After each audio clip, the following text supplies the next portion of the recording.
So మీరు అంటే భవిష్యత్తు ఇప్పుడు రాజకీయాల్లో అడుగు పెట్టారు కాబట్టి ఆబ్వియస్లీ ఎలాగో టీడీపీలోనే జాయిన్ అవుతారని అయితే చాలా స్పష్టం. జాయిన్ అయ్యేటట్లయితే ఇప్పుడే జాయిన్ అయ్యేవాడిని కదా. ఆ,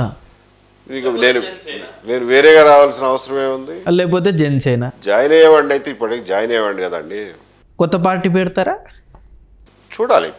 అల్టిమేట్లీ ఏదో ఒక పార్టీ అనేది ఉండాల్సి ఉంటుంది. సో కొత్త పార్టీ పెట్టడం అనేది it's a distinct possibility. Though I don't rule out. ఇప్పుడే నేను దాన్ని కన్ఫర్మ్ చేసి చేయాల్సినంత అవసరం లేదు.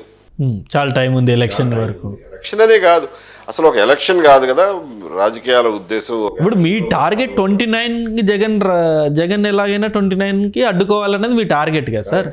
భవిష్యత్తు అయితే మీకు ఆలోచన లేదు ప్రస్తుతానికి. 29 మీ టార్గెట్. Correct correct correct. మరి ఏదో డెసిషన్ ఇప్పుడే తీసుకోవాలి. టైం చాలా ఉంది. ఇంకా డెసిషన్ తీసుకోవాలి అంత అర్జెంటుగా తీసుకోవాల్సినంత అవసరమే లేదు. We have lot of time. So party సొంత పార్టీ అవ్వచ్చు, జనసేన టీడీపీ అవ్వచ్చు, బీజేపీ అవ్వచ్చు. I will not rule out anything at this point of time. దాని టైం ఉంది. దానికి చాలా టైం ఉంది నిర్ణయం చేసుకోవడానికి. సో ఇప్పుడు రీసెంట్గా మనం చూసాం సార్, అమరావతి రీలాంచ్ చేశారు.